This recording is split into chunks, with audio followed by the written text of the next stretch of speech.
सवाब कर दे तो अल्लाह तबारक व तआला उनकी कब्र को रोशन और मुनव्वर फरमा देगा और पढ़ने वाले को तादाद के बराबर सवाब अता फरमाएगा। तो कब्रिस्तान आखिरी मंजिल है, वहां जाया करो तो कुरान की तिलावत कर दिया करो, कलमा शरीफ याद है, कुल हुवल्लाहु अहद तो हर इंसान को याद होगी, 11 मरतबा पढ़ करके इसाले सवाब कर दिया करो। अल्लाह तुम्हारे अजीजों को बख्श देगा और जितनी उस कब्रिस्तान में मुर्दे होंगे तादाद जितनी होगी उनके बराबर तुमको सवाब अता फरमाएगा।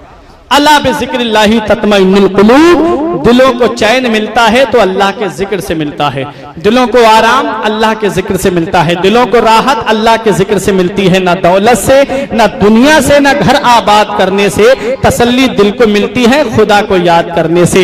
ये जिंदगी सवारिए, दिलशाद कीजिए, लम्हात जिंदगी के ना बर्बाद कीजिए। जब मकसद हयात इबादत खुदा की है, पढ़िए नमाज, मस्जिदें आबाद कीजिए। सभी के सामने एक दिन जरूर आता है, ये हुस्न फानी है लेकिन गुरूर आता है। किसी क्रीम से पाउडर से कुछ नहीं होता, नमाज पढ़ने से चेहरे पे नूर आता है। किसी क्रीम से पाउडर से कुछ नहीं होता, नमाज पढ़ने से चेहरे पे नूर आता है। जिस्म फानी है, सजाने की जरूरत क्या है, हुस्न दुनिया को दिखाने की जरूरत क्या है। ऐसे आमाल करो कि रूह नहीं है, रूह मरती मिटती नहीं है, बल्कि रूह तो बदन से निकाल ली जाती है। मौत जिस्म को आती है, रूह को नहीं आती। और रूह मारने और मौत मारने के लिए नहीं आती है, ये बात आप याद कर लीजिए। मौत मारने के लिए नहीं आती है, मौत दुनिया बदलवाने के लिए आती है। मौत दुनिया बदलवाने के लिए आती है। जब हम इस दुनिया में नहीं आए थे तब भी थे, जब हम इस दुनिया में नहीं आए थे तब भी थे। कहां थे? उसको कहते हैं आलमे अरवाह, रूहों की दुनिया। इस वक्त जो हम सांसें ले रहे हैं इसको कहते हैं आलमे शहादत। और इस दुनिया के बाद भी हमको किसी दुनिया में जाना है, उसे कहते हैं आलमे बरज़ख। और आलमे बरज़ख में भी हमको हमेशा नहीं रहना है, उसके बाद हमको जाना है आलमे क़यामत। और आलमे क़यामत में भी हमेशा नहीं रहना है, वहां से भी जाना है या तो आलमे जन्नत या आलमे दोज़ख, दोनों में से किसी जगह जाना है। हम मरे कहां, हम मरे कहां? हमने सिर्फ दुनिया बदली है, हमने सिर्फ जगह बदली है। यही वजह है जब इंतकाल हो, जब किसी का इंतकाल हो जाता है तो हम क्या कहते हैं? फला का इंतकाल हो गया। इंतकाल के माना आते हैं एक जगह से दूसरी जगह चले जाना, एक जगह से दूसरी जगह चले जाना। और सुनो, मोमिन की शान क्या होती है, ये इसाले सवाब की महफिल है। मोमिन की शान क्या होती है? नबी इरशाद फरमाते हैं कि जब मोमिन की रूह निकलने का वक्त करीब आता है तो अल्लाह ताला आसमान से इतने फरिश्ते भेजता है कि जमीन और आसमान के दरमियान की जो जगह है वो पुर हो जाती है। फिर हजरत इज़राइल अलैहिस्सलाम तशरीफ लाते हैं और जिसकी रूह निकलना होती है उसके सरहाने आकर के बैठते हैं। इरशाद फरमाते हैं, ऐ पाकीज़ा रूह, अपने रब की बारगाह की तरफ चल। मोहब्बत से बोलो सुभान अल्लाह। ये मोमिन की रूह की बात कर रहा हूं। इज़राइल अलैहिस्सलाम कहते हैं, ऐ पाकीज़ा रूह, अपने रब की बारगाह की तरफ चल। फिर रूह निकाल लेते हैं और उस रूह को हजरत इज़राइल अलैहिस्सलाम जब अपने हाथों में लेते हैं तो दूसरे फरिश्ते पलक झपकने से पहले उस रूह को अपने हाथों में लेकर के और रब की बारगाह की तरफ चल देते हैं। और जब उस रूह को लेकर के जाते हैं रब के कुर्बे खास में, मोमिन की रूह की बात कर रहा हूं, रब के कुर्बे खास में, और रब के कुर्बे खास में ले जा करके फरिश्ते उस रूह को पेश करते हैं। रब फरमाता है, मेरे इस बंदे की रूह को इल्लीईन की किताबे इल्लीईन में लिख दो, जो रूहों का बुलंद मकाम है उनके दर्जे में लिख दो, और इस रूह को वापस उसके जिस्म में भेज दो। फिर रूह वापस आती है और आने के बाद में जब रूह जिस्म में आती है तो दो फरिश्ते आते हैं, एक का नाम मुनकर है, एक का नाम नकीर है। और आकर के दोनों फरिश्ते सवाल करते हैं, मर रब्बो का, तेरा रब कौन है, तेरा रब कौन है? मोमिन होता है बंदा तो जवाब देता है, रब्बी अल्लाह, मेरा रब अल्लाह है। दूसरा सवाल करते हैं, तेरा दीन क्या है? वो जवाब देता है, मेरा दीन इस्लाम है। तीसरा सवाल होता है, मा कुंता तक़ूलु फी हक़्क़ि हाज़ा रजुल, इस मर्द के बारे में तू दुनिया में क्या कहता था? तो ईमान वाला है देख के कहेगा, जिसको शायर ने यूं बयान किया था कि कब्र में सरकार आए तो मैं कदमों पे गिरूं, कब्र में सरकार आए तो मैं कदमों पे गिरूं, गर फरिश्ते मुझे उठाएं तो मैं उनसे यूं कहूं, अब तो पाए नाज से मैं ऐ फरिश्तों क्यों उठूं, मर के आया हूं यहां इस दिलरुबा के वास्ते, मैं नबी का चेहरा देखने के लिए तो यहां पर आया हूं। अल्लाह अकबर, ये आशिके रसूल की रूह की बात कर रहा हूं। और सुनो, एक रिवायत में आता है कि जब फरिश्ते उसे झंझोल करके उठाते हैं, आंखें उनकी नीली होती हैं, डरावना चेहरा होता है मुनकर नकीर का, हाथ से जमीन फाड़ते हुए आते हैं और झंझोल करके मुर्दे को उठाते हैं और उठा कहते हैं मर रब्बो का, तेरा रब कौन है? अचानक सवाल होता है। अल्लाह अकबर, जब मुर्दा नेक होता है, नमाज का पाबंद होता है, हदीस पाक के अल्फाज हैं, तो वो अपनी आंखें मसलता हुआ उड़ता है। जब मसलता हुआ उड़ता है तो वो देखता है कि नमाज का वक्त निकला जा रहा है, नमाज का वक्त निकला जा रहा है। वो कहता है दऊनी, मुझे छोड़ दो, अना उसल्लिया सलातन, मैं नमाज पढ़ना चाहता हूं। ऐ फरिश्तों, तुम्हारा जो भी सवाल है वो मुझसे बाद में करना, पहले मैं नमाज तो पढ़ लूं। अल्लाह अकबर, ये बंदा खड़ा हो जाता है। फरिश्ते अर्ज करते हैं मौला ये तेरा कौन सा बंदा है? आवाज आती है गैब से, ऐ फरिश्तों तुम्हें नहीं पता, ये मेरा वो बंदा है जो नमाज के वक्त पे नमाज की पाबंदी करता था, नमाज को पाबंदी के साथ पढ़ता था। मुझे बताओ एकदम खुदा के प्यारे मुसलमानों, क्या वो इंसान ये कह सकेगा कब्र में, जो नमाज के लिए, जो टीवी देखने के लिए अब नमाज को छोड़ देता है, क्या वो बंदा कब्र में ये कहेगा कि जो थोड़ी सी बीमारी आने पर रमजान शरीफ के रोजे छोड़ देता है, क्या ये जवाब फरिश्तों को वो बंदा दे देगा जो थोड़े से सीरियल के लिए मेरी माँ बहनें नमाज को छोड़ देती है? याद रखो, कब्र के अंदर हर चीज का हिसाब होना है। कब्र के अंदर कोई नहीं जाता है, कब्र के अंदर तन्हा तुमको जाना है। कब्र तारीकी का घर है। कब्र रोजाना इंसान से पुकार के कहती है, ऐ इंसान मेरे ऊपर अकड़ के चलने वाले, ऐ मेरे ऊपर पांव को धमक करके रखने वाले, ऐ मेरे ऊपर सीना तान करके चलने वाले, याद रख मैं कीड़े मकोड़ों का घर हूं, मैं वहशत का घर हूं, मैं तन्हाई का घर हूं। मेरे अंदर अंधेरा है, जब आए तो रोशनी का इंतजाम करके आना। मेरे अंदर जब आए तो कीड़े मकोड़ों से हिफाजत का इंतजाम करके आना। मुझे बताओ आज हम अपनी कब्र में जाने की क्या तैयारी कर रहे हैं? आज नमाजें देखो, मस्जिदों में जाकर के देखो, नमाजें हमारी मस्जिदें हमारी वीरान है, सिनेमा हॉल हमसे आबाद है। आज हर घर को सिनेमा हॉल बना दिया गया है। आज जाकर के देखो, रमजान शरीफ का महीना आता है, बाजारों में मुसलमान पकौड़ियां और समोसे खाते हुए फिरते हैं। क्या जवाब दोगे कयामत में अपने रब को? और कब्र के अंदर जब फरिश्ते तुमसे पूछेंगे, डायरेक्ट फरिश्ते सवाल करते हैं मर रब्बों का, तेरा रब कौन है? याद रखो, जिस चीज की तैयारी अगर तुमने दुनिया में नहीं की है, जिस इम्तिहान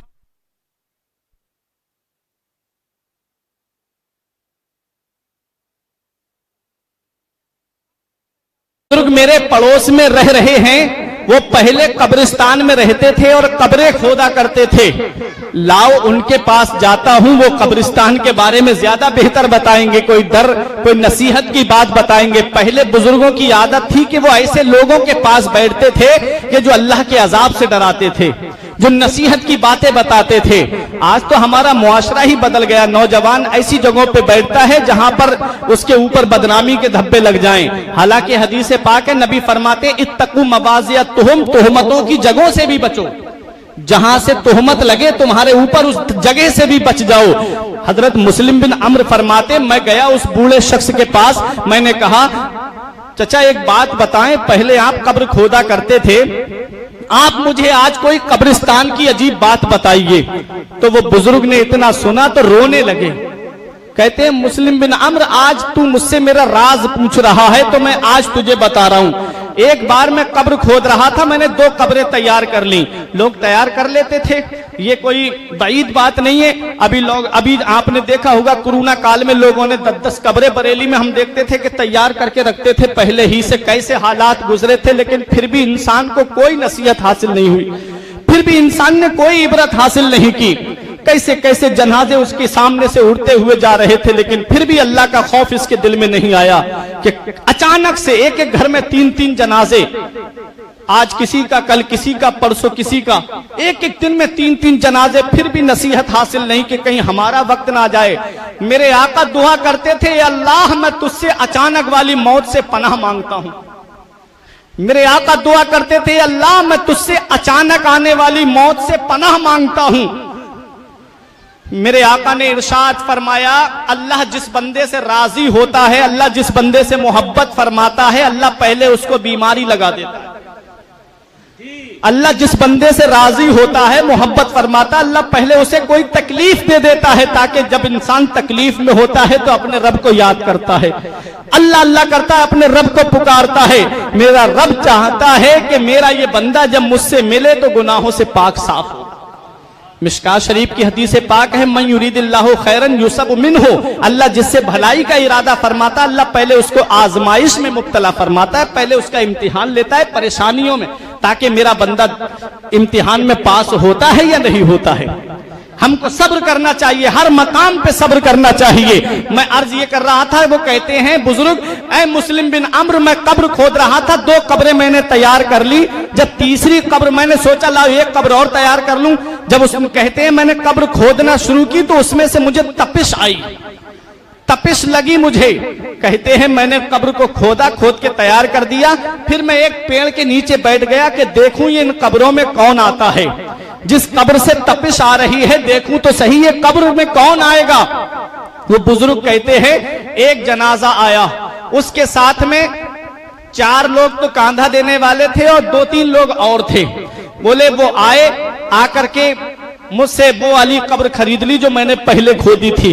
वो कब्र खोद, मैंने पूछा ये कौन है, कहा कि ये बहुत गरीब आदमी था, ये इतना गरीब था कि अमीरों ने इसे कांधा देना भी पसंद नहीं किया, ये इतना गरीब था कि अमीरों ने इसके जनाजे में आना भी पसंद नहीं किया, गरीब था, गुर्बत में था। वो कहते मैंने पूछा कि इसका अमल कैसा था, कहा ये गरीब जरूर था लेकिन इसका रिश्ता नमाजों से बहुत मजबूत था, इसका रिश्ता शरीयत से बहुत मजबूत था।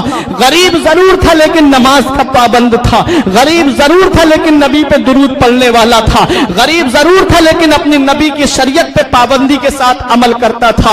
वो कहते हैं कि हमने चंदा करके इसका कफन दफन का इंतजाम किया है, और ये जो कब्र खरीदी है ना, ये भी हमने चंदा करके ही खरीदी है। वो बुजुर्ग आंसू पोंछ के कहते हैं लो ये पैसे मैं आपसे नहीं लूंगा, इस सवाब में मुझे भी शरीक कर लो, ऐसे नेक इंसान के लिए मैं पैसे लूंगा नहीं। वो पैसे वापस कर देते हैं। कहते हैं मैं फिर पेड़ की आड़ में बैठ गया, मैंने सोचा लाओ देखूं ये क्या है। इससे पहले वो बुजुर्ग फरमाते हैं कब्र में दाखिल होने वालों से पहले आसमान से 2 लोग उतरे और बड़े खूबसूरत घोड़े पे सवार थे, उनके चेहरे पे नकाब पड़ी हुई थी। कहते हैं वो तीनों कब्रों के पास खड़े होकर के एक ने कहा कि इसको लिखो 12 मील तक चौड़ी, 12 मील मशरिक, 12 मील मगरिब, 12 मील शिमाल, 12 मील जुनूब तक इसकी कब्र को कुशादा कर दो, इसकी कब्र को रोशन कर दो। तो कहते हैं मैं देख रहा था ये, तो उसने लिख दिया दूसरे वाले ने। फिर दूसरी कब्र के पास आके कहा इसको लिख दो। कहा क्या लिखूं? कहा जहां तक नजर जाए वहां तक इसकी कब्र को रोशन लिख दो, वहां तक इसकी कब्र को कुशादा लिख दो। कहा जब तीसरी वाली कब्र का नंबर आया, मैं देख रहा था कि ये तीसरी वाली कब्र के लिए क्या कहते हैं, तो कहा कि इसको लिख दो अंगूठे और शहादत वाली उंगली के दरमियान जितना फासला है इतनी तंग लिख दो। कहते इतना तंग लिख दिया गया। बोले बुजुर्ग अब मैं इंतजार कर रहा था देखूं आएगा कौन इन तीनों कब्रों में। कहते हैं पहला जनाजा आया, 4 लोग कांधा देने वाले और 4-5 लोग उनके साथ में थे। उन्होंने कहा कि ये गरीब था, अमीरों ने इसे कांधा देना पसंद नहीं किया, अमीरों ने इसके जनाजे को कांधा देना भी पसंद नहीं किया और इसके जनाजे में शामिल भी नहीं हुए। ये गरीब था, हमने चंदा करके इसका कफन दफन का इंतजाम किया है। वो बुजुर्ग कहते हैं वो पैसे मैंने वापस कर दिए, लो मैं इसके तुम्हारे साथ इसके सवाब में मैं शरीक होना चाहता हूं। दूसरी कब्र में जब इंसान को रखने वाले को लाया गया तो उसके साथ सिर्फ 4 लोग थे, कांधा देने वाले ही लोग थे, उसके अलावा कोई नहीं था। वो कहते हैं मैंने उनसे पूछा कि तुम ये कौन लोग हो और ये कौन किसका जनाजा है? तो उन्होंने कहा कि ये मुसाफिर है, ये कोई मुसाफिर था, गुर्बत में इंतकाल कर गया, मुसाफिरत में इंतकाल कर गया, हमने मिलकर के इसका कफन दफन का इंतजाम किया है। तो वो बुजुर्ग कहते हैं तुम इसको मुसाफिर समझ रहे हो, लेकिन मैं जानता हूं ये मुसाफिर नहीं है, बल्कि ये अल्लाह का नेक बंदा है जिसकी कब्र को ताहद्दे नजर कुशादा कर दिया गया है।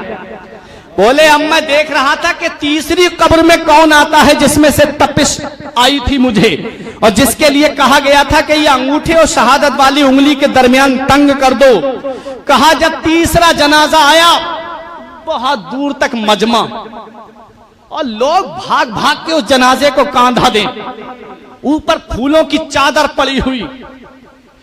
अरे प्यारे मुसलमानों, गौर से सुनो, कब्र के अंदर क्या चलता है वो सुनो।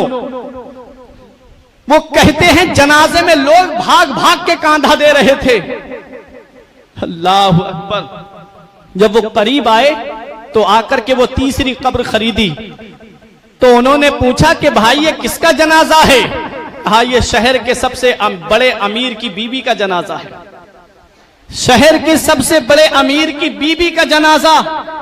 वो कहते हैं कि जनाजा बीबी का? कहा हाँ, शहर के सबसे बड़े अमीर की बीबी है। देखते नहीं लोग कैसे दौड़ दौड़ करके कांधा लगा रहे हैं। बोले हालात तो मैं जानता हूं, लोग भाग भाग करके जनाजे को कांधा दे रहे थे।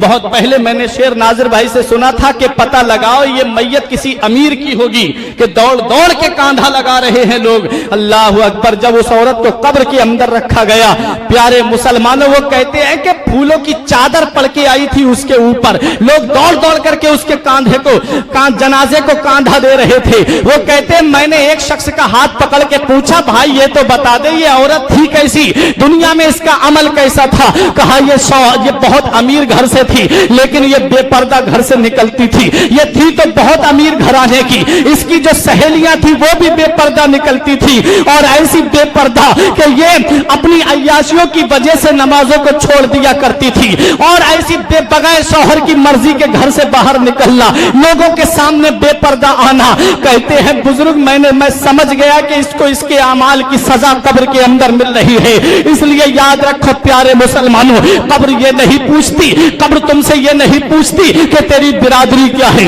कब्र तुझसे ये नहीं पूछती कि तेरा खानदान क्या है, कब्र तुमसे ये नहीं पूछती कितने लोगों को सपोर्ट करके आए हो, कब्र ये नहीं पूछती है कितने लोग तेरे फॉलोवर थे, कब्र ये नहीं पूछती है कितनी बार तू इलेक्शन में जीता है, कब्र ये नहीं पूछती है कितनी बार तुम लोगों कितने पैसे लोगों के दबा करके आए हो। याद रखो कब्र, जब कब्र के अंदर इंसान पहुंचता है तो कब्र यही पूछती है मेरे अंदर आने वाले आमाल कैसे लेकर के आया है, मेरे अंदर आने वाले बता तेरा नामा आमाल कैसा है। अगर नामा आमाल में नेकियां होती है तो मुर्दा खुश हो जाता है और कब्र को उसकी तहद्दे नजर कुशादा कर दिया जाता है। और अगर गुनाहगार होता है, दुनिया में गुनाहगारी करके गया है, दुनिया में गुनाहों का बोझ अपने कांधों पर लेकर के गया है, तो मेरा इमाम पुकार के कहता है कि जिस छुप के लोगों से किए जिसके गुनाह, छुप के लोगों से किए जिसके गुनाह, वो खबरदार है क्या होना है। कल तो दीदार का दिन है और यहाँ आंख बेकार है क्या होना है। और याद रखो प्यारे मुसलमानों, वो कड़ी मार है क्या होना है। कब्र के अंदर कोई काम नहीं आता है, कोई जमींदारी काम नहीं आती है, कब्र के अंदर कोई अजीज काम नहीं आता है। कब्र के अंदर अगर कोई काम आता है तो मदीने वाले मुस्तफा काम आते हैं, कब्र में कोई काम आता है तो दोनों आलम के मालिक मुख्तार काम आते हैं। इसलिए अपना रिश्ता मदीने वाले मुस्तफा के दर से जोड़ लो, नबी के दर से रिश्ता जोड़ लोगे तो कब्र में मुस्कुराते हुए जाओगे और यही कहते जाओगे लहद में इश्के रुखे शह का दाग लेके चले, अंधेरी रात सुनी थी चराग लेके चले। मौत मिटाने नहीं आती है, मौत दुनिया बदलवाने आती है। तोहफतुल मुमिन अल मौत, हदीस पाक है मोमिन के लिए मौत तो तोहफा है और तोहफा अजीज को दिया जाता है, तोहफा प्यारे को दिया जाता है। मोमिन के लिए मौत तोहफा है और क्या अजीज तोहफा है कि ये मौत हमको एक महबूब को दूसरे महबूब से मिलाने का जरिया है, मदीने वाले मुस्तफा से हमको मिलाने के लिए आती है। हमारी आंखें इस लायक नहीं कि नबी का दीदार कर सके, इतना पैसा नहीं था गुंबद खजरा का दीदार कर सके। मौत ने हमारे ऊपर यह एहसान कर दिया कि जब हम कब्र में पहुंचे तो मदीने वाले मुस्तफा का दीदार हो गया। ये है नबी फरमाते हैं मोमिन के बदन से रूह ऐसे निकाल ली जाती है जैसे गुंदे हुए आटे से बाल खींच लिया जाता है। जी हदीस पाक है, नबी फरमाते हैं मोमिन के बदन से रूह ऐसे निकाल ली जाती है जैसे गुंदे हुए आटे से बाल खींच लिया जाता है। बहुत बड़े मुफस्सिर हैं हजरत अल्लामा इस्माइल हक्की रहमतुल्लाह अलैह, जिन्होंने तफसीर रूहुल बयान लिखी है कुरान की तफसीर। वो फरमाते जब मैंने ये हदीस पढ़ी तो मैं सोच में पड़ गया। क्यों? क्योंकि मौत के वक्त बहुत तकलीफ होती है। इतनी तकलीफ होती है मौत के वक्त कि अगर मलमल का कपड़ा बेरी के दरख्त पे डालो और खींचो तो एक एक तार अलग हो जाता है। ऐसे ही रूह निकलने के वक्त इंसान के आज़ा का एक एक उज़्व दुखने लगता है। अल्लाह ताला बुजुर्ग फरमाते हैं अल्लाह ताला रूह निकलने से पहले 3 आज़ा की ताकत पहले खत्म कर देता है। हाथों की ताकत सबसे पहले खत्म हो जाती है, पैरों की ताकत सबसे पहले खत्म, फिर जुबान की ताकत अल्लाह सबसे पहले खत्म कर देता है। क्यों? क्योंकि अगर ये आज़ा की ताकत खत्म ना की जाए तो मुर्दा रूह निकलने वाला अपने जिस्म को अपने बालों को नोचने लगे, लोगों के गिरेबान फाड़ दे, इतनी तकलीफ होती है। और जुबान की ताकत इसलिए अल्लाह खत्म कर देता है कि ऐसा चीखेगा कि पास पड़ोस के लोग भी डर जाएंगे। पैरों की ताकत इसलिए अल्लाह खत्म कर देता है कि भाग के जंगलों की तरफ निकल जाएगा। इसलिए 3 आज़ा की ताकत पहले खत्म होती है, फिर रूह निकलती है। याद रखो प्यारे मुसलमानों, कितनी तकलीफ होती है। हजरत ईसा अलैहिस्सलाम ने सोचा था कि मैं मुर्दों को जिंदा कर देता हूँ, लाओ आज अपनी माँ मरियम को जिंदा कर दूं। वो हजरत मरियम जिनके लिए कुरान की सूरत उतरी, जिनकी पाकीज़गी की गवाही कुरान दे, जिनके तय्यबा और ताहिरा होने की गवाही कुरान दे, जो एक पैगंबर की माँ है। हजरत मरियम की कब्र पे जाके कहा अम्मी मैं तुम्हें जिंदा करना चाहता हूं। तो कब्र के अंदर से आवाज आती है बेटा तू मुझे जिंदा करेगा फिर मौत आएगी? कहा हाँ अम्मी मौत आएगी। अल्लाह कुरान में फरमाता है, मैं मफहूम बता रहा हूं, अल्लाह फरमाता है कुल्लु नफ्सिन ज़ायक़तुल मौत, हर नफ्स को मौत का मजा चखना है। तो जिसको अल्लाह ने रूह दे के भेजा है, जान दे के भेजा है, उसको मौत का मजा चखना है। अब मुझे प्यारे मुसलमानों में तुम्हें बताता हूं, तो हजरत मरियम ने कहा बेटा एक बार जो मेरे ऊपर मौत आई है, यानी मौत का जो मैंने मजा चखा है, उसका मैं अब तक मजा महसूस कर रही हूं, उसकी तकलीफ अब तक महसूस कर रही हूं। बेटा मेरे अंदर इतनी ताकत नहीं कि दोबारा मैं मौत का मजा चख पाऊं, मुझको जिंदा मत करना। तो सोचो कितनी तकलीफ होती है रूह निकलने के वक्त। एक हदीस पाक कहती है मोमिन के बदन से रूह ऐसे निकाल ली जाती है जैसे गुंदे हुए आटे से बाल खींच लिया जाता है। और इधर पता चल रहा है कि तकलीफ बहुत ज्यादा होती है। ये दोनों हदीसों में मैं तत्बीक करके अपनी तकरीर को खत्म कर रहा हूं। ये प्यारे मुसलमानों, हजरत अल्लामा इस्माइल हक्की रहमतुल्लाह अलैह कहते हैं मैंने सोचा लाओ कुरान में हर चीज का बयान है, इस हदीस की तर्जमानी में कुरान में देखता हूं कि मोमिन के बदन से रूह ऐसे निकाल ली जाती है जैसे गुंदे हुए आटे से बाल खींच लिया जाता है। कहते हैं जब मैं कुरान पढ़ रहा था बज़ाहिर मुझे नहीं मिला, मैं जब सोया तो नसीबा जाग गया, ख्वाब में मदीने वाले मुस्तफा की जियारत हो गई। जब नबी तशरीफ लाते हैं, नबी इरशाद फरमाते हैं इस्माइल सूरह यूसुफ में तलाश करो। जब हजरत इस्माइल हक्की रहमतुल्लाह अलैह बेदार हुए, वुजू किया, कुरान की तिलावत शुरू कर दी। और जब आपने सूरह यूसुफ को पढ़ा, जब आप इस आयत करीमा पर पहुंचे कि जब मिस्र की औरतों ने हजरत जुलेखा यानी जलीखा को ताना दिया कि ऐ जलीखा तुझे क्या हो गया, वो मिस्र की गलियों में बिकने वाला गुलाम, तू एक गुलाम पर फरेबता हो गई, तू एक गुलाम पर आशिक हो गई। अरे तू वजीर आजम की बीबी है, तू एक गुलाम को दिल दे बैठी। तब हजरत जुलेखा ने कहा तुम भी सच्ची हो मैं भी सच्ची हूँ। तुम इसलिए सच्ची कि तुमने देखा नहीं यूसुफ अलैहिस्सलाम को, मैं इसलिए सच्ची मैंने उनका हुस्न देखा है। हजरत यूसुफ अलैहिस्सलाम के लिए जब कहा तो औरतों ने कहा कि हम देखना चाहते हैं। मिस्र की औरतों को दीदार कराने के लिए हजरत यूसुफ की बारगाह में अर्ज किया आप उनको अपना दीदार करा दीजिए। हजरत यूसुफ अलैहिस्सलाम ने रब की बारगाह में अर्ज किया मौला क्या करूं, आवाज आई जाइए। हजरत यूसुफ अलैहिस्सलाम आए, अगर हजरत जुलेखा ने एक छुरी दी और एक फल दिया और कहा कि जब यूसुफ का हुस्न तुम्हारे सामने आए तो इस छुरी से इस फल को काटना।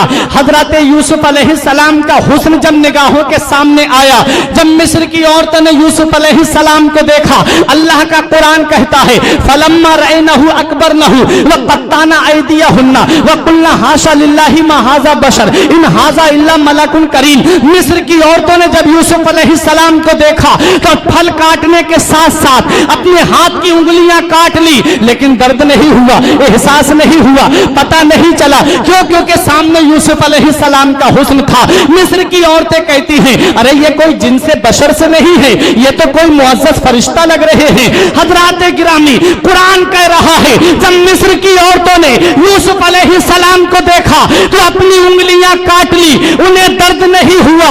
हदीस पाक सुनो, नबी फरमाते हैं जब मोमिन की रूह निकलने का वक्त करीब आता है तो उसकी रूह को निकलने के वक्त में उसकी रूह इतनी आसानी से निकाली जाती है जैसे गुंदे हुए आटे से बाल खींच लिया जाता है, जैसे मशकीजे से कतरा बाहर आ जाता है। हज़रात गिरामी, अब बताना मकसद ये है कि जब मिस्र की औरतों के सामने यूसुफ अलैहिस्सलाम का हुस्न आ जाए तो उंगलियां कटने का एहसास ना हो, बिल्कुल दर्द ना हो।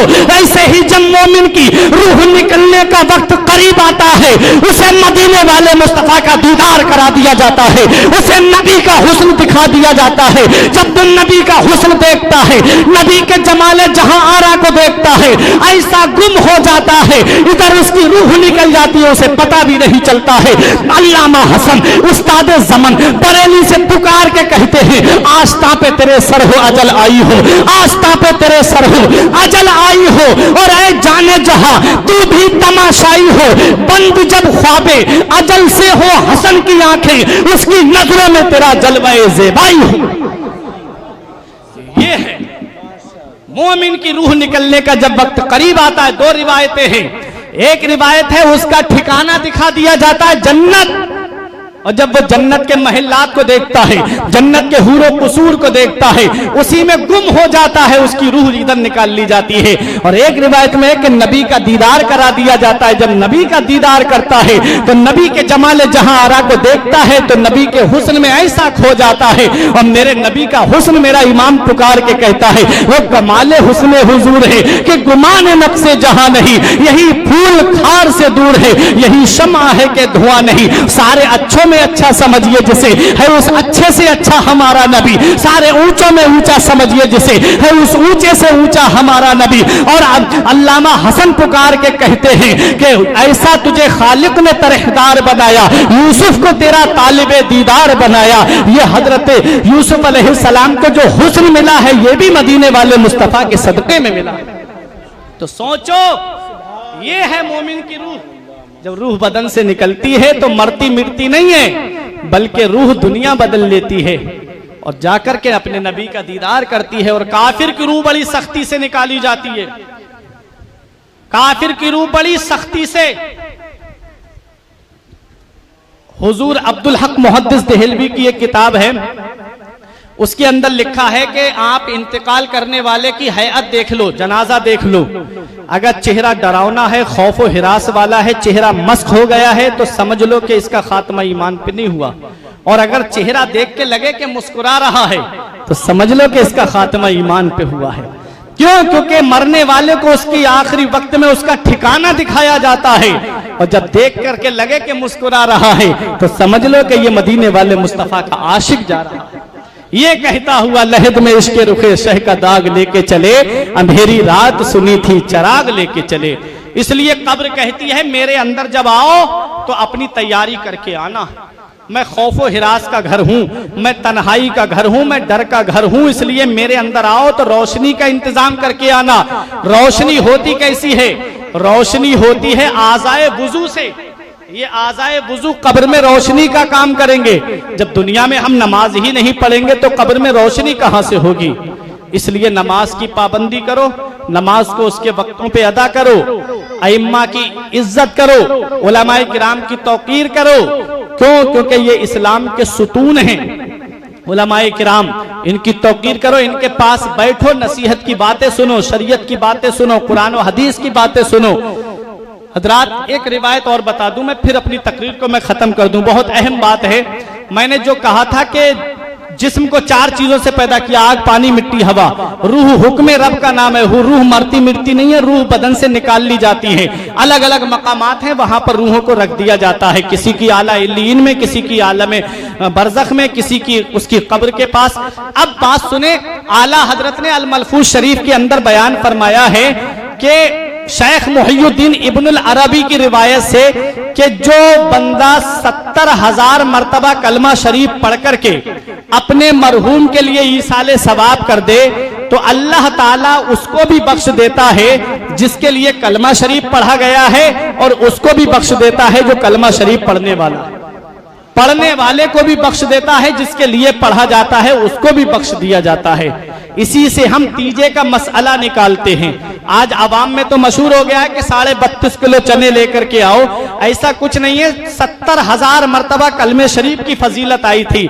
100 ग्राम चने ला करके गिन लो और कितने किलो पे जाकर के 70,000 पहुंच जाए, बढ़ती हो जाए, अल्लाह तबारक व तआला के फजलो करम से और ज्यादा सवाब मिलेगा। लेकिन 70,000 मर्तबा कलमे शरीफ के बारे में आया था। अगर वो कलमा शरीफ तस्बीह पे पढ़ दिया जाए तब भी अल्लाह बख्श देगा, वही सवाब अता फरमाएगा। अगर वो कलमा कंकरी 70,000 मर्तबा कंकरियों पे पढ़ दिया जाए तब भी अल्लाह तबारक व तआला उसके अजीज को वही सवाब अता फरमाएगा। और एक हदीस पाक में नबी फरमाते हैं जो कब्रिस्तान जाए और जाकर के सूरह यासीन शरीफ पढ़ दे तो अल्लाह ताला कब्रिस्तान में जितने मुर्दे हैं उनसे अजाब में तखफीफ फरमा देगा, और अल्लाह तबारक व तआला कब्रिस्तान में जितने मुर्दे हैं उन मुर्दों की तादाद के बराबर पढ़ने वाले को सवाब अता फरमाए। कभी गुजरना हुआ करे तो रुक करके पढ़ लिया करो, ये आखिरी मंजिल है। एक हदीस में नबी फरमाते हैं जो कब्रिस्तान की तरफ से गुजरे तो 11 मर्तबा सूरह इखलास यानी कुल हु अल्लाहु अहद पढ़ करके कब्रिस्तान के मुर्दों को ईसाले सवाब कर दे तो अल्लाह तबारक व तआला कब्रिस्तान के अंदर जितने मुर्दे हैं उनसे अजाब में तखफीफ फरमा देगा, और उन कब्रिस्तान के मुर्दों की तादाद के बराबर पढ़ने वाले को सवाब अता फरमाएगा। एक रिवायत में कि सूरह फातिहा, अल हाकुमुत तकासुर और कुल हु अल्लाहु अहद ये पढ़ करके कब्रिस्तान के मुर्दों को ईसाले